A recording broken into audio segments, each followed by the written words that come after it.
Alright, what's up, people? So today we traded and we ended up in the green. I'm a little bit tired filming this right now, but let me get rid of all of these drawings here. We had a perfect 10 a.m. reversal today. Right as 10 o'clock hit, we got a boost to the upside, and that was just super algorithmic today. And it just goes to show you how well these concepts work and how you do have to be on the charts and ready to watch them. So there was lots of inversions today. Um, there was a good amount, such as the one that I liked was this one. There's also this one where we had lots of wicks here, and then we break it energetically, tap back into the actual fair value gap. And this one was a balanced price range, BPR, and then we shoot up from there. So we're going to go over my setups for today. So today my first setup is this trade on the 30 seconds. I took this with 2 micros. I was not completely confident, but looking over it was a pretty good trade because there's the 10 a.m. reversal I was talking about. So as you can see, we have this obvious fair value gap as price creates this high, intermediate term high, and shoots down. But then we get an immediate reaction up right again around that 10 o'clock time. And then we inverse this fair value gap without touching this high yet.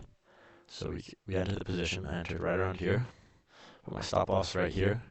I was in 2 micros because I wasn't completely confident, and that's something I think I could have done better at today. I'll use that as information for the future.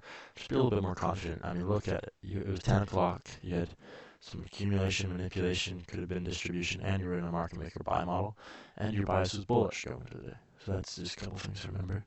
And then as you can see, price broke this energetically, and I kind of just kept up, and then I took most of my profits right on here in this fair value gap, because if we were to still be bearish, we would react from this. So that was my first trade. Remember, we're focusing more on just getting the trades right, being right, not making as much money, because the money will come. So this was the next trade. This was a high probability. Price is reacting from this bullish fair value gap right around here, and we create this new high, react downwards, pricing off of this fair value gap, and we have this bearish fair value gap that, as you can see, price wicked, but it never closes above the consequent encroachment, the 0.5 level of this fair value gap. And then once we see this candle wick, inverse it and tap back into this wick pretty much, we enter the position. And this position I actually entered with minis, 2 minis I entered right here, because it was almost guaranteed that we were going up, just because, as you can see, we respected it 1, 2, 3, 4, 5 times. Total 5 times, and then we break through it with the speed and displacement. We're definitely going to go at least to this high right here. So one thing I could have done better today is that once price reached this high, I took a phone contract, moved my stop loss to break even, which was right here, and then, as you can see, the next candle dropped down, and I thought we were going to continue to drop. But looking back, hindsight, it's like, why would you think that? So I got out right here, so I could still have a little bit of a profit compared to if I got stopped out. Looking back, I would have been very profitable if I had let it run. But it just comes with experience. Now, the next trade was from this inverse. I mean, also, as you look here, we have... Wait, I don't know why I said it's power feed in this trade. Oh, right here. We have like accumulation, manipulation, distribution. But, I mean, that's on a very low time frame. So this trade, we didn't deliver over this high, we just swept it, and we had this fair value gap right here. Inversed it with another fair value gap, creating a balanced price range or inversion. We entered this inversion. This inversion was actually very similar to this inversion. As you can see, they're pretty similar because price creates this fair value gap, and then we wick into it. See, we wicked out of the stop loss. That's why with the inversion model, you can't. The risk is a little bit different because you can't. Sometimes you're gonna have to move your stop right here, and price may wick you out, but your trade still be valid. It's all about the close. You see, we close under, close under, close under, and that's the point. I was pretty confident we were gonna drop. We dropped once we reached this low right here. Took most of my contracts out, and then I think the last one was here. And it was perfect because, as you can tell, we're reacting from this breaker right here.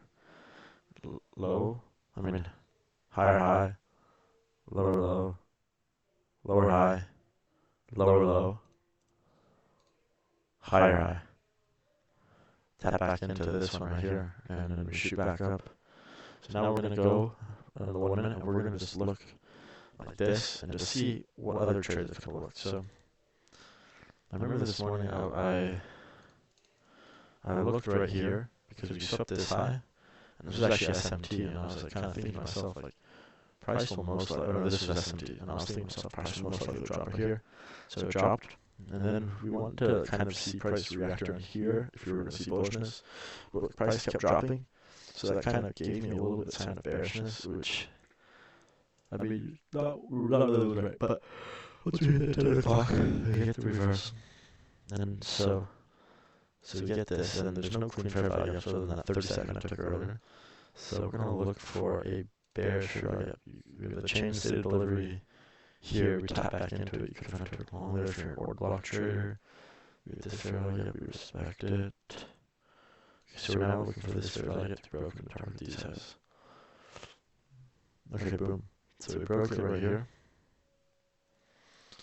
Long, would have longed right here. And my stop loss would have been, right here, and my take profit would have been right here. So this trade doesn't really look that good, but it goes through. We eventually stop out, but this is the next trade I took. We were delivering from this fairly gap along this order block right down here, and this breaker, low time frame breaker, obviously, and we inverse this fairly right here. Probably was the 30-second one right there, just because you can see this candle has so much momentum. There's a 30-second fair value gap in here. We have this one where you short right here. If you're a really smart trader, you probably could have gotten that entry right there. That would have been quite optimal. There's not many fair value gaps. There's a lot of wicks today. So yeah, we're still bullish. Okay, so now we're seeing some drops down, and that's kind of what we wanted to see. Alright, still no fair value gaps. We never closed above this, or maybe by a tick, but it wasn't really that high probability. Oh, there was this one. So it could have shorted right here, targeting this. Price would have come back in, tapping the IFUG, and not actually technically taking the low because, as you can see, we have a swing low right there. So that did take the low. Looking back, let's see what else. No fair value gaps here because we get the wicks. You can also see how we're constantly taking liquidity, We have a sweep of liquidity here, we get out some liquidity, and then, we have another liquidity sweep right here. So we have equal highs here, so that would be a target next. So if we look here, and we have these equal highs, you kind of want to be thinking, okay, now where's the bearish fair value gap that I can be inverse for me to go long? Okay, so right here, we get this fair value gap, and if I'm looking in this hindsight, would I want to enter this? I would, because as you can see, we tap into this breaker, and we tap into this 4-hour fair value gap, or might have been inverse fair value gap, I'd have to check. But we long up here, and we get not even really a complete retracement, but it's one almost, so technically you'd be up here. Stop loss right here. First target would be, in reality there, but we pretty much already hit it, but we're targeting this, so it probably would have been like this. And then we would have hit it, and as you can see, remember, price just moves in terms of liquidity. So we take out this, and we dump, and then we take out this, and then we dump. And, we dump, and there's this fair value gap that you could have entered on if you're a fair value gap trader. We're just dumping. I'm not really looking for trades during this time. 13.27. Yeah, no. There probably was an inverse, or there's just inverse. I mean, honestly, this was just, gosh, it looked darn beautiful. I mean, look at that. So you have a small inverse, you close right above it. I mean, you put your stopwatch right here.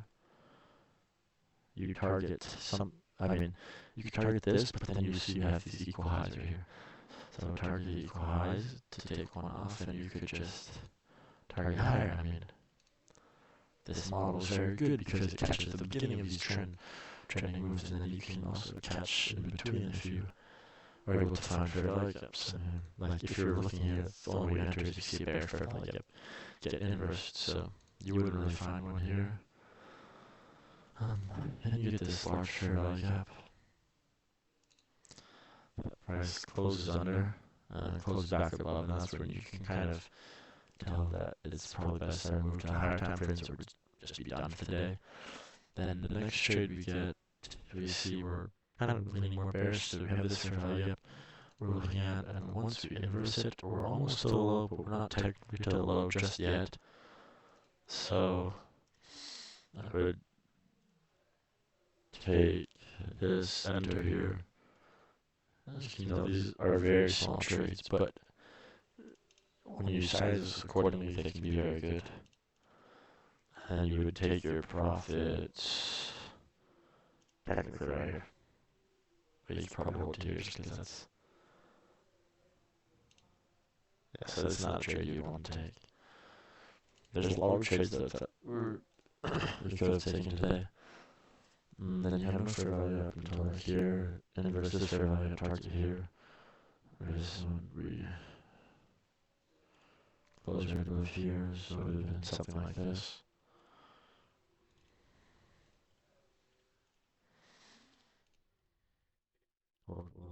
So, and you would obviously scale out of one contract and all the rest you have one contract that would just be eating a good dinner for the family tonight, and then you tap back into this, and you just blast off for the rest of the day pretty much. And now let's see back where we are right now.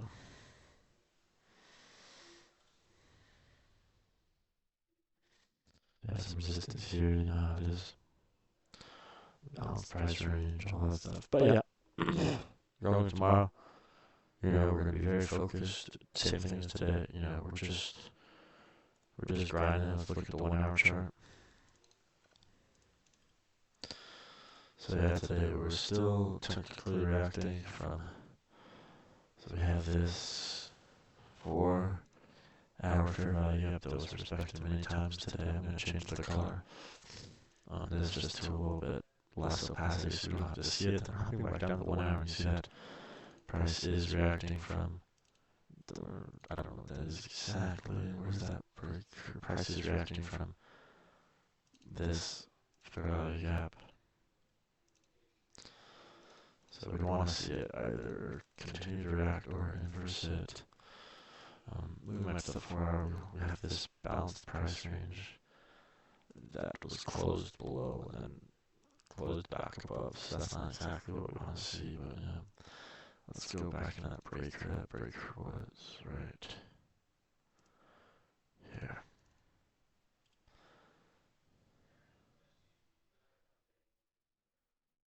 Yeah, it looks good going to tomorrow. I'm probably going to be more bearish because we swept this high, but I mean, we still need to sweep some other highs. We still have this high now right here. So I'll probably look to see that be respected if I'm going to take a short tomorrow. I mean, not be respected, that have liquidity, that's be swept. So I'm going to be taking a short tomorrow, and then this is a target, obviously. Almost equal, not necessarily. So yeah, we'll see you guys tomorrow.